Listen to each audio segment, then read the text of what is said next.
Ya, assalamualaikum warahmatullahi wabarakatuh. Selamat pagi semuanya. Tetap bersemangat ya. Hari ini kita akan lanjut meneruskan materi gerak benda kemarin.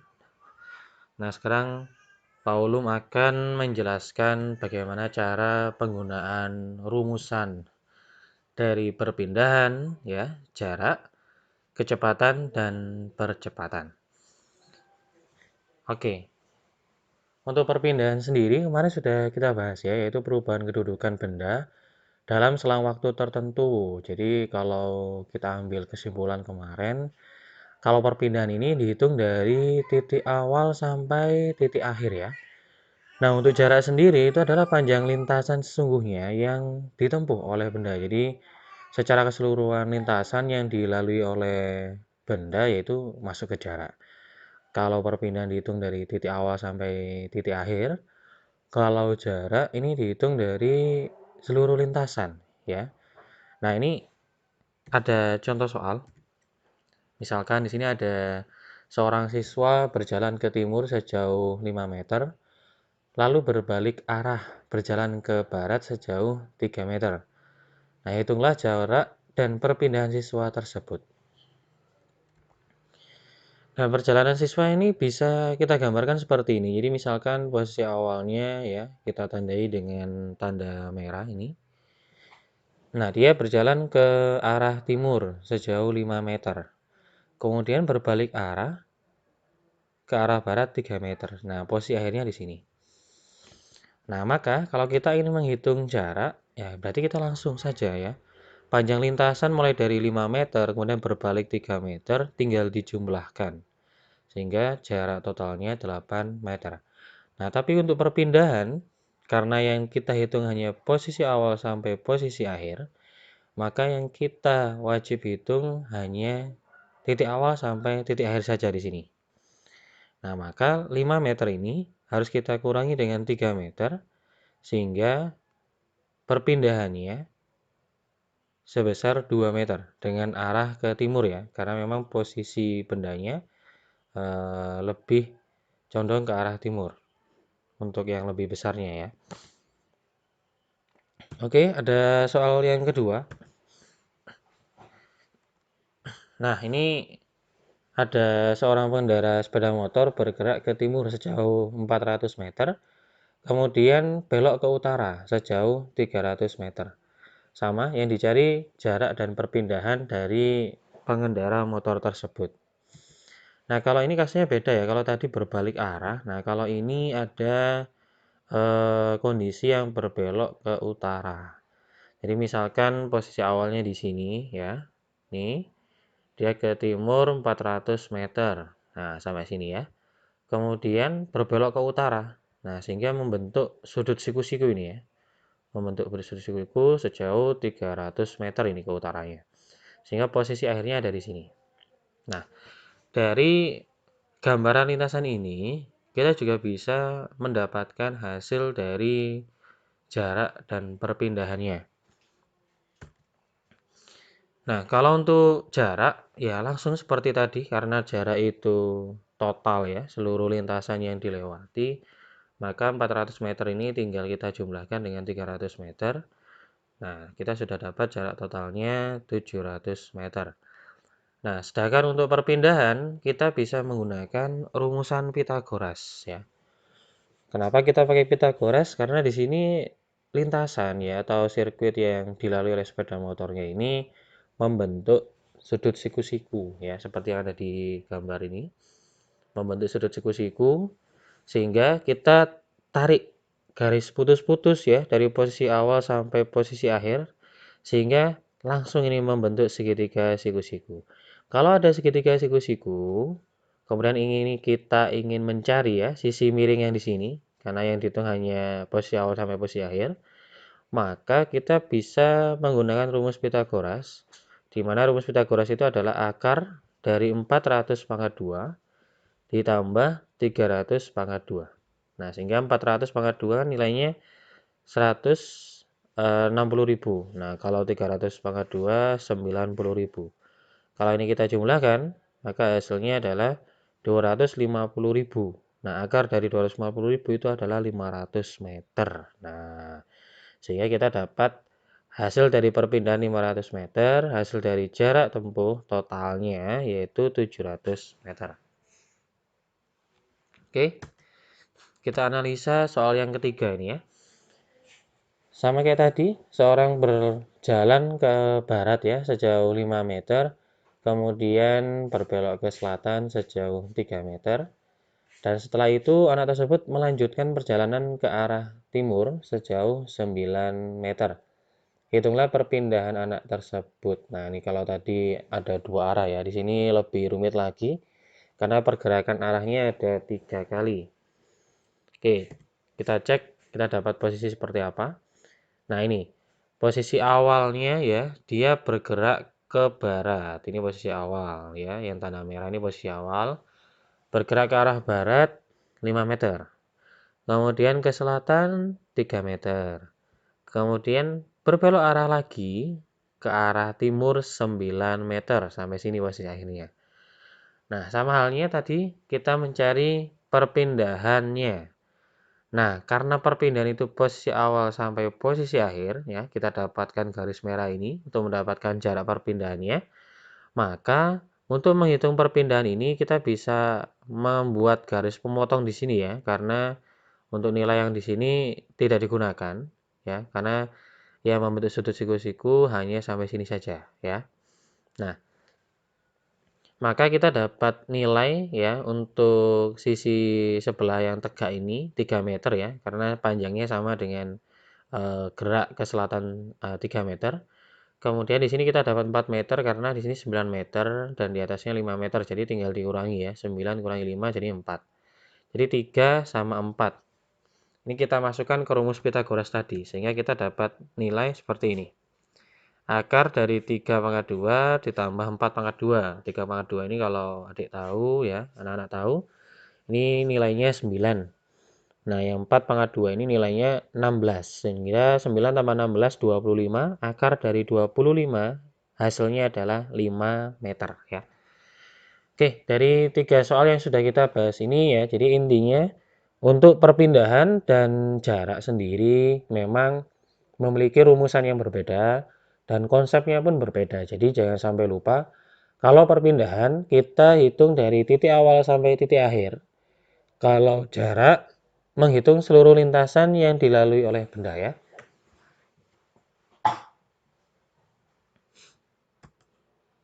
Oke, sekarang kita beralih ke kecepatan benda. Nah, kalau tadi sudah jarak sama perpindahan, sekarang kecepatan. Oke, kemarin kita sudah bahas secara pengertian ya, kalau kecepatan itu perpindahan yang dibagi oleh waktu tempuh atau waktu yang diperlukan ya. Kemudian untuk kecepatan itu sendiri ada juga kelajuan. Nah, kalau kelajuan itu jarak total.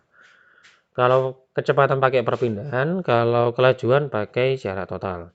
Nah, untuk percepatan itu adalah kecepatan persatuan waktu. Jadi perubahan kecepatan seperti itu untuk yang percepatan ya. Nah, GLBB ini sangat erat sekali hubungannya dengan kecepatan itu tadi, percepatan, karena adanya perubahan yang beraturan harus membutuhkan kecepatan yang berubah secara teratur. Nah, perubahan kecepatan yang berubah secara teratur itu juga bisa diartikan sebagai percepatan yang konstan ya. Oke, ini rumusannya kemarin sudah kita bahas ya. Kalau besarnya percepatan itu sama dengan besar perubahan kecepatan dibagi dengan perubahan waktu ya. Jadi kalau kita buatkan rumusan seperti ini, A sama dengan delta V per delta T. Nah, itu kalau dijabarkan kembali, kita dapat rumus VT sama dengan V0 plus AT ya. Jadi GLBB itu ada 3 rumusan ya, kemarin yang sudah kita bahas ya. Tanda percepatan positif kalau dia dipercepat, tanda percepatan negatif kalau dia diperlambat ya. Nah, ini 3 rumusannya itu tuh. VT sama dengan V0 plus AT ya. Seperti kemarin, S sama dengan V0 kali T plus setengah kali A kali T kuadrat. Ada juga VT pangkat 2 sama dengan V0 pangkat 2 plus 2 kali A kali S ya, atau jarak bendanya atau perpindahan bendanya. Nah, sekarang kita coba bahas ya untuk soal dari kecepatan itu sendiri. Oke, di sini ada soal adik naik sepeda dengan kecepatan tetap 6 meter per sekon selama 10 menit, maka jarak yang ditempuh adik adalah. Nah, gimana cara mengerjakan soal seperti ini? Pertama, kita tulis dulu apa saja yang diketahui di soal. Nah, kecepatan 6 meter per sekon, kita tulis dulu, kemudian waktunya 10 menit. Jangan lupa 10 menit ini harus kita sesuaikan ya satuannya. Karena di sini pakai meter per sekon, maka 10 menitnya kita rubah menjadi sekon juga. Jadi 1 menitnya kan 60 sekon nih. Jadi kalau 10 menit 60 kali 10 jadinya 600 sekon. Nah, untuk menentukan jarak yang ditempuh adik, kita bisa menggunakan rumus S sama dengan V kali T ya. Kan rumus awalnya itu V sama dengan S per T. Nah, kalau yang dicari S-nya, rumusnya berubah jadi S sama dengan V kali T. Nah, S-nya kita tulis sama dengan 6 meter per sekon ya untuk kecepatannya. Kemudian dikali 600, jadi 6 kali 600 hasilnya 3.600 meter. Nah, 3.600 meter ini kalau kita rubah ke kilometer ya, jadinya 3,6 kilometer. Ini jarak yang ditempuh oleh adik ketika dia naik sepeda ya. Oke, kita coba cek soal yang kedua. Oke, ini ada soal tentang percepatan ya, karena di sini ada keterangan percepatan mobil. Oke, kita baca. Sebuah mobil mula-mula diam. Setelah 10 detik kemudian kecepatannya menjadi 10 meter per sekon. Nah, pertanyaannya, maka percepatan mobil tersebut adalah. Oke. Nah, dari sini sama, caranya kita tulis terlebih dahulu apa saja yang diketahui. Pertama, V0-nya sama dengan 0. Nah, ini kenapa ya kok ditulis 0? Karena di sini V0 itu menyatakan sebagai kecepatan awal. Nah, kata-kata kecepatan awal ini di soal ditunjukkan dengan kata-kata sebuah mobil mula-mula diam. Nah, kalau diam, maka tidak ada kecepatan, sehingga dapat disimpulkan kondisi awal atau kecepatan awalnya 0. Ya. Nah, kemudian di sini ada VT sama dengan 10 meter per sekon. Nah, ini kata-kata 10 meter per sekon diambil di sini ya. Ini adalah kecepatan akhir setelah bergerak 10 detik. Ya, sehingga VT-nya sama dengan 10. Nah, di sini T-nya kita tulis 10 sekon. Nah, dari rumusan yang akan kita tentukan itu semuanya tergantung sama yang diketahui. Di sini ada V0, VT, sama ada T. Nah, untuk menentukan percepatannya, maka kita bisa masuk ke rumus A sama dengan VT min V0 per T. Rumusannya awal tadi ya. Nah, VT-nya kita masukkan 10 ya di sini. Kemudian dikurangi V0-nya ini dibagi 10 sekon. Ya, jadi 10 kurangi 0 kan nggak ada pengaruh ya. Jadi 10 dibagi 10 hasilnya 1 meter per sekon kuadrat. Oke, kita sudah dapat jawabannya A. Oke, lanjut ke soal berikutnya. Nah, ini ada soal yang ketiga. Sebuah mobil bergerak dengan kelajuan 10 meter per sekon. Jika mobil tersebut mengurangi kelajuannya hingga berhenti setelah 5 detik, maka besarnya perlambatan mobil tersebut adalah. Jadi cerita dari soalnya ini, mobilnya awalnya bergerak nih ya. Awalnya bergerak dengan kecepatan atau kelajuan 10 meter per sekon. Nah, kemudian dia mengurangi atau memperlambat kelajuan mobilnya sampai berhenti. Nah, untuk butuh sampai berhenti ini waktunya 5 detik. Nah, yang ditanyakan berapa perlambatan yang dilakukan oleh mobil. Oke, sama kayak tadi kita tulis dulu yang diketahui. Nah, kalau ini kecepatan awalnya 10 meter per sekon karena memang kondisi awalnya mobilnya sudah bergerak ya. Kemudian kecepatan akhirnya 0 karena di sini memang diperlambat sampai diam atau berhenti ya. Maka tujuan akhirnya harus 0. Nah, T-nya atau waktunya itu 5 detik. Nah, gimana kita menentukan perlambatannya? Sama kayak tadi ya, unsur dari yang diketahui ada V0, VT, dan T, dan yang ditanya adalah A. Maka kita bisa menggunakan rumus VT sama dengan V0 plus A kali T, ini rumus pertama ya, dari 3 rumus GLBB tadi. VT-nya kita masukkan 0, kemudian V0-nya kita masukkan 10 ya, sini. A-nya kita biarkan karena A-nya ini yang ditanya, dikali 5. Ya. Oke. Jadi 10 ini bisa kita pindah ruaskan ke sini ya. Jadi minus 10. Kemudian 5A. 5A ini hasil dari perkalian A kali 5 ya. Nah, kalau kita ingin mencari A-nya, maka 5 ini akan berubah jadi pembagi ya. Karena pindah ke sini. Ini kali, pindah jadi pembagi. Jadi minus 10 dibagi 5. Minus 10 bagi 5 itu minus 2 meter per sekon kuadrat.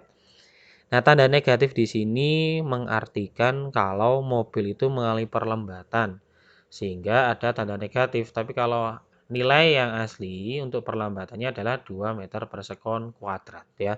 Jadi kita bisa memilih opsi D di sini ya. Oke, itu tadi sudah saya jelaskan ya bagaimana cara perhitungan untuk menentukan jarak ya, kemudian kecepatan, kelajuan, ataupun percepatan. Nah, di sini kalian akan saya beri tugas sedikit ya, tugasnya hanya 2 soal saja. Nanti silahkan dicatat dulu soalnya di lembaran atau di buku tugas kalian, di buku IPA boleh. Kalau sudah selesai, bisa langsung difoto dan dikirimkan ke nomor WA saya. Dan jangan lupa, cara pengerjaan tetap dicantumkan ya. Jadi, nggak boleh jawab langsung A, B, C, D, nggak boleh. Jadi harus ada cara pengerjaannya ya, harus ada rumusnya. Jadi kalian biar Pak Ulum tahu nih ya, biar tahu oh ternyata ini sudah bisa caranya juga seperti itu ya. Oke, jangan lupa setelah menonton video ini bisa langsung dikumpulkan ya kalau sudah selesai. Jadi sekian dari Pak Ulum untuk pertemuan kali ini. Untuk pertemuan berikutnya kita akan masuk ke materi tentang gaya dan hukum Newton ya.